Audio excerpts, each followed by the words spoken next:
আমি আজিৰ এই সংবাদমেল যোগে এটা কাৰ্যসূচী আমি ঘোষণা কৰিছোঁ যে অহা 24/2/2023 তাৰিখ আমাৰ এই উদ্যোগত প্ৰতিটো দল সংগঠনৰ উদ্যোগত আমাৰ ধৰ্ণা কাৰ্যসূচী ৰূপায়ণ কৰা হ'ব তথা পথ অৱৰোধ কৰা হ'ব। এইটো কাল্পানি নহয়, আমাৰ কুত্ৰিজাৰ তিনিআলিত আমাৰ কৰা কথাটো আজি আপোনালোকৰ যোগেদি আমি ঘোষণা কৰিছোঁ। লগতে আমি এটা কথা অনুৰোধ কৰিছোঁ যে সঁচাকৈ প্ৰশাসনে নিকাভাৱে চলাব বিচাৰিছে তেতিয়াহ'লে কিন্তু অতি শীঘ্ৰে ব্যৱস্থা গ্ৰহণ কৰক, অন্যথা কিন্তু গোটেই ৰাজপথত ওলাই আহিব আৰু ইয়াৰ কিন্তু পৰিণাম ভুগিব লাগিব প্ৰতিজন আৰক্ষী প্ৰশাসনে। কাৰণ তেওঁলোকৰ চকুৰ আগেদি এনেকুৱা দুৰাত্মকভাৱে মানে গাড়ী চলিছে, তেওঁলোকে নিমাত কিয়? আজিৰ তাৰিখত আমাৰ ওপৰত কোনোবা এজন বাইক চলাই গ'লে হেলমেট নিপিন্ধিলে তেওঁলোকৰ ওপৰত একশ্যন লয়, কিন্তু ডাম্পাৰ এটা চলাবৰ পিছত যেনেকৈ ধৰণে উৰাই লৈ যায় তাৰ ওপৰত একশ্যন নহয় কিয়? আজি যে এজন মানুহ খুন্দিয়াই মৰালে বা এজন মানুহ মৃত্যুমুখত পৰিলে তেওঁৰ পৰিয়ালে উপযুক্ত ক্ষতিপূৰণ পাব জানো? আজি তেওঁলোকৰ মানে উৎপাত, এই উৎপাতৰ ফলত মানে প্ৰতিজন শ্ৰমিকৰ প্ৰতিজন ল'ৰা ছোৱালীৰ ওপৰত ভাবুকি কঢ়িয়াইছে।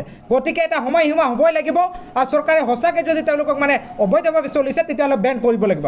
অবৈধ যিকোনো কাৰ্যসূচী বন্ধ হ'ব লাগিব, অন্যথা কিন্তু কোনো পধ্যে মানে আমি হাত পাতি বহি নাথাকোঁ। আমি দল সংগঠন জাগৃত হৈছোঁ, প্ৰতিজন ৰাজনীতি আজি মাত মাতিবলৈ বাধ্য হৈছে, ৰাজপথত ওলাব আৰু সেইটোৰ কাৰণে কিন্তু পৰিণাম ভুগিব লাগিব প্ৰতিজন বিষয়াই।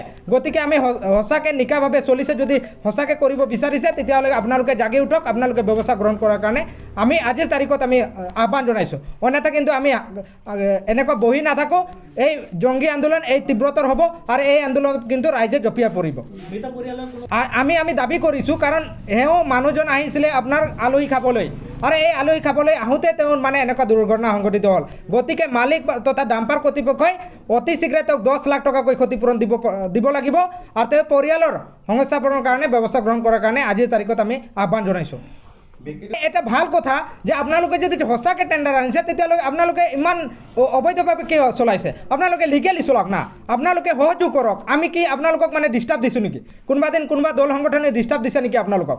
আপোনালোকৰ অধিকাৰ আছে যদি আপোনালোকে ভালকৈ চলাওক, আপোনালোকে ৰাইজকো সকাহ দিয়ক যে আপোনালোকে চলাওক, আপোনালোকে ব্যৱসায়কে কৰক, তাতে আমাৰ ক'ব লগা একো নাই। কিন্তু আপোনালোকে যোনটো নেকি ছিষ্টেমত চলাইছে এইটো কিন্তু কোনো পধ্যে আমি সমৰ্থন কৰিব নোৱাৰোঁ। আমাৰ ল'ৰা ছোৱালী আমাৰ জীৱন নিৰাপত্তা মানে নথকাকৈ আপোনালোকে এনেকুৱা চলাব, আমি কেনেকুৱা সমৰ্থন কৰিম? গতিকে বিভাগীয় কৰ্তৃপক্ষই সঁচাকৈ যদি তেওঁলোকক অনুমতি দিছে তেতিয়াহ'লে কিন্তু ব্যৱস্থা গ্ৰহণ কৰক, তেওঁলোকক সকীয়াই দিয়ক, সময়সীমা বান্ধি দিয়ক, যাতে কোনো এটা ল'ৰা ছোৱালী আজিৰ তাৰিখৰ পৰা কোনো ধৰণৰ ভাবুকি হ'ব নালাগে। অন্যথা কিন্তু ৰাজপথ বন্ধ হ'ব, এইটো কিন্তু স্পষ্ট কৰি দিছোঁ আজিৰ তাৰিখত।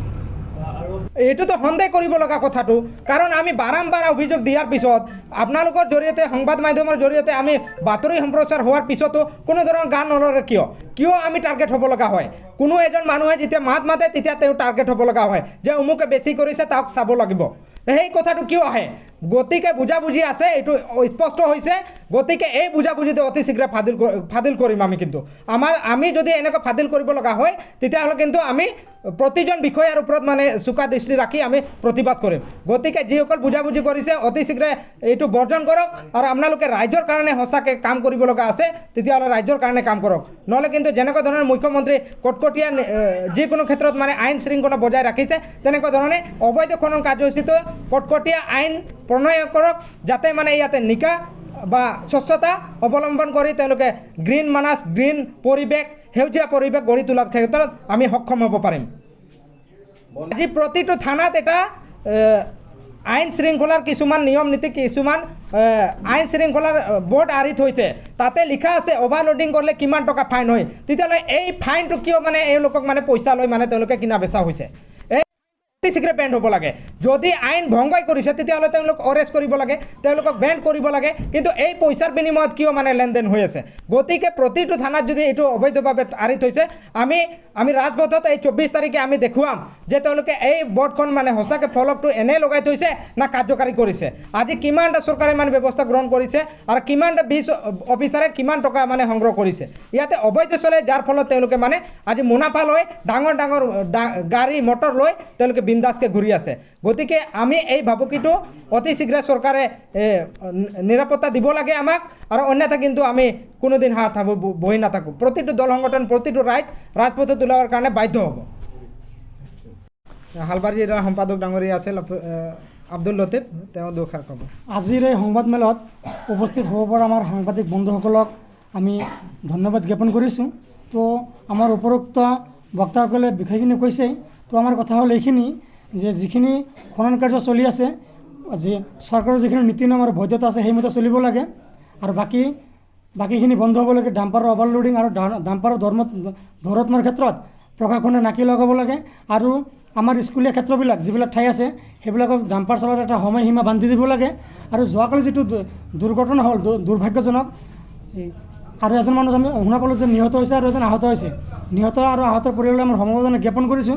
তাৰ লগতে আমি আৰক্ষী প্ৰশাসনে এটা বস্তু অনুৰোধ কৰোঁ যে কোন ডাম্পাৰৰ খুন্দাত মানুহজন মৰিল আপোনালোকে অনুগ্ৰহ কৰি অনুসন্ধান কৰক, আৰু ভুক্তভোগী পৰিয়ালক যাতে ন্যায় পায় এই ব্যৱস্থা কৰক, আৰু নিহতৰ পৰিয়ালে যাতে ক্ষতিপূৰণ পায়, উপযুক্ত এটা ক্ষতিপূৰণ পায় পৰিয়ালটোৱে। এই ক্ষেত্ৰত আৰক্ষী প্ৰশাসনে ব্যৱস্থা ল'ব লাগে আৰু বিভাগীয় কৰ্তৃপক্ষই এই ক্ষেত্ৰত ব্যৱস্থা কৰিব লাগে। সাংবাদিক বন্ধুসকল, আজিৰ এই সংবাদমেলত উপস্থিত থকা আমাৰ আছাৰ কেন্দ্ৰীয় বিষয়ববীয়া, আমচুৰ বিষয়ববীয়া, ABMCৰ বিষয়ববীয়া, আছুৰ বিষয়ববীয়া, জয়তে মই আপোনালোকক সকলো সাংবাদিক বন্ধুসকলক ধন্যবাদ জ্ঞাপন কৰিছোঁ যে আজি এই সংবাদমেলত আহি আপোনালোকে উপস্থিত হৈছে। কথাটো হ'ল যে খুবেই এটা গুৰুত্বপূৰ্ণ বিষয় যে আপোনালোকে গম পাইছে হালবাৰী মহকুমাৰ যি বেকী নৈৰ বুকুত অহৰহভাৱে অসাধু ব্যৱসায়ৰ দ্বাৰাত মানে JCB আৰু ককলেঙৰ দ্বাৰাত যি খনন কাৰ্য চলি আছে, এই খনন কাৰ্যক আমি বিভিন্ন দল সংগঠন মিলি আমি ধিক্কাৰ জনাইছোঁ যে এই খনন কাৰ্যৰ প্ৰতিফলত প্ৰতি বছৰেই যিটো নেকি গৰাখহনীয়াৰ প্ৰকোপ এইটো অত্যন্ত পৰিমাণৰ বাঢ়িছে, আৰু নৈপৰীয়া ৰাইজৰ মাজত বিভিন্ন হাহাকাৰ সৃষ্টি হৈছে। আজি শ বিঘা মাটি আজি বেকী নৈৰ বুকুত কিন্তু যা গৈছে। গতিকে এই ক্ষেত্ৰত আমি আৰক্ষী প্ৰশাসন আৰু চৰকাৰক এই গৰাখহনীয়া আৰু খনন কাৰ্য বন্ধ কৰাৰ যিটো নেকি প্ৰতিৰোধ কৰাৰ কাৰণে আমি চৰকাৰ আৰু আৰক্ষী প্ৰশাসনক আমি আহ্বান জনাইছোঁ। আৰু আপোনালোকে গম পাইছে যে যোৱাকালি সন্ধিয়া যিটো নেকি এটা দুৰ্ঘটনা সংঘটিত হৈছে, এইটো এটা ভয়ানক দুৰ্ঘটনা হৈছে।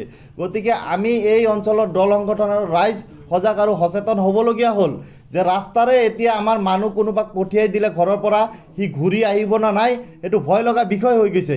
কাৰণ ডাম্পাৰৰ যিটো দৌৰাত্মক যিটো এটা পৰিস্থিতি, ডাম্পাৰৰ কোনো স্পীড লিমিট নাই, এনেকুৱা ধৰণে ডাম্পাৰবিলাক মানে ৰাস্তাৰে চলি থাকে। মানে আমি যদি ল'ৰা ছোৱালীক স্কুলত পঠিয়াই দি আমাৰ কিন্তু মাক দেউতাকৰ ভয় লগা এটা পৰিস্থিতি। গতিকে যেনেকুৱা ধৰণে অবৈধভাৱে বেকীত গৰাখহনীয়া চলি আছে, অবৈধভাৱে ৰাস্তাত ডাম্পাৰবিলাক চলি আছে, আজি যেনেকুৱা ধৰণে প্ৰশাসনে বা আৰক্ষী বিষয়াই মানে ব্যৱস্থা গ্ৰহণ কৰিব লাগিছিল তেনেকুৱা ধৰণে কোনো ধৰণৰ ব্যৱস্থা গ্ৰহণ কৰা নাই। গতিকে আমি দল সংগঠনে সন্দেহ ব্যক্ত কৰিছোঁ যে আৰক্ষী প্ৰশাসন ইয়াতে হয়তো অসাধু ব্যৱসায়ী বা ডাম্পাৰৰ মালিকহঁতৰ লগত কিবা বুজাবুজি চলি আছে নেকি, আমাৰ সন্দেহ হৈছে।